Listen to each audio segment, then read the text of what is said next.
This is a LibriVox.org recording by Jeff Dugweiler. This recording is in the public domain. Thus Spake Zarathustra by Friedrich Nietzsche, translated by Thomas Common, Part 2, Chapter 40, Great Events.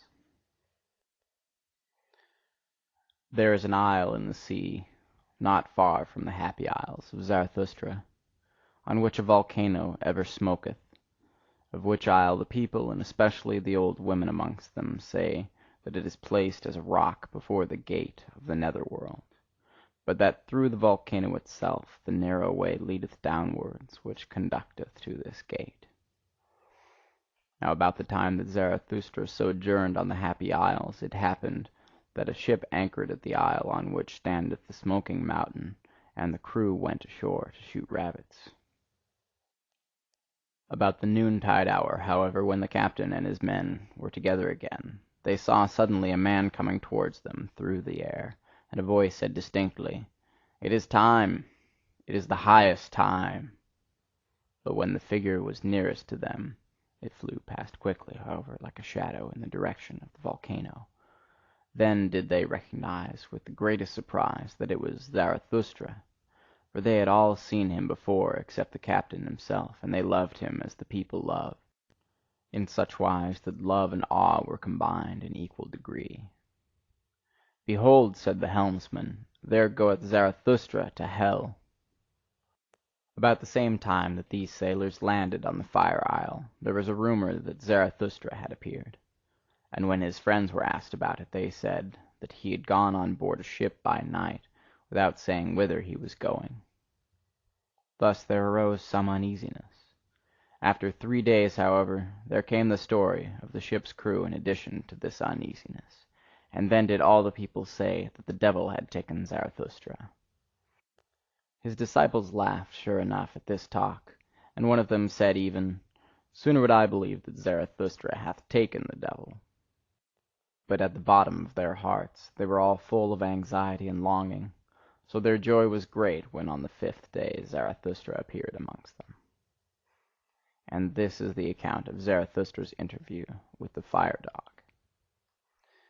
"The earth," said he, "hath a skin, and this skin hath diseases.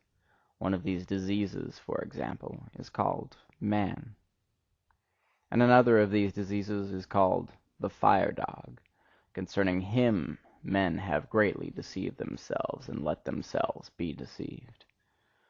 To fathom this mystery did I go o'er the sea, and I have seen the truth naked, verily, barefooted up to the neck. Now do I know how it is concerning the fire-dog, and likewise concerning all the spouting and subversive devils, of which not only old women are afraid. Up with thee, fire-dog, out of thy depth, cried I, and confess how deep that depth is. Whence cometh that which thou snortest up? Thou drinkest copiously at the sea, that doth thine embittered eloquence betray. In sooth, for a dog of the depth, thou takest thy nourishment too much from the surface. At the most I regard thee as the ventriloquist of the earth, and ever, when I have heard subversive and spouting devils speak, I have found them like thee, embittered, mendacious, and shallow. Ye understand how to roar and obscure with ashes. Ye are the best braggarts, and have sufficiently learned the art of making dregs boil. Where ye are, there must always be dregs at hand, and much that is spongy, hollow, and compressed. It wanteth to have freedom. Freedom ye all roar most eagerly. But I have unlearned the belief in great events, when there is much roaring and smoke about them. And believe me, friend Hullabaloo, the greatest events are not our noisiest, but our stillest hours. Not around the inventors of new noise, but around the inventors of new values, doth the world revolve. Inaudibly it revolveth. And just own to it.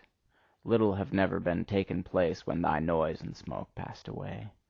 What if a city did become a mummy, and a statue lay in the mud? And this do I say also to the o'erthrowers of statues: it is certainly the greatest folly to throw salt into the sea, and statues into the mud. In the mud of your contempt lay the statue, but it is just its law that out of contempt its life and living beauty grow again. With diviner features doth it now arise, seducing by its suffering, and verily it will yet thank you for overthrowing it, ye subverters. This counsel, however, do I counsel to kings and churches, and to all that is weak with age or virtue: let yourselves be overthrown, that ye may again come to life, and that virtue may come to you. Thus spake I before the fire-dog. Then did he interrupt me sullenly, and ask, "Church, what is that?" "Church," answered I, "that is a kind of state, and indeed the most mendacious. But remain quiet, thou dissembling dog, thou surely knowest thine own species best. Like thyself the state is a dissembling dog. Like thee doth it like to speak with smoke and roaring, to make believe, like thee, that it speaketh out of the heart of things. For it seeketh by all means to be the most important creature on earth, the state, and people think it so." When I had said this, the fire-dog acted as if mad with envy. "What!" cried he, "the most important creature on earth, and people think it so?" And so much vapour and terrible voices came out of his throat that I thought he would choke with vexation and envy. At last he became calmer, and his panting subsided. As soon, however, as he was quiet, I said laughingly, "Thou art angry, fire-dog, so I am in the right about thee. And that I may also maintain the right, hear the story of another fire-dog. He speaketh actually out of the heart of the earth. Gold doth his breath exhale, and golden rain; so doth his heart desire. What are ashes and smoke and hot dregs to him? Laughter flitteth from him like a variegated cloud.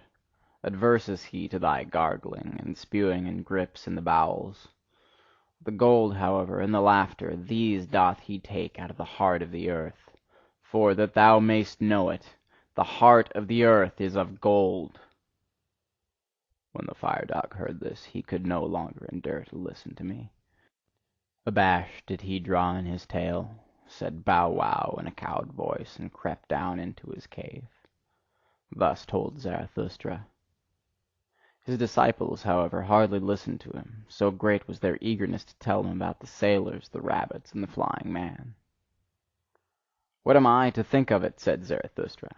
"Am I indeed a ghost? But it may have been my shadow. Ye have surely heard something of the wanderer and his shadow. One thing, however, is certain: I must keep a tighter hold of it, otherwise it will spoil my reputation." And once more Zarathustra shook his head and wondered. "What am I to think of it?" said he once more. Why did the ghost cry, "It is time! It is the highest time!" For what is it then, the highest time? Thus spake Zarathustra. End of chapter 40.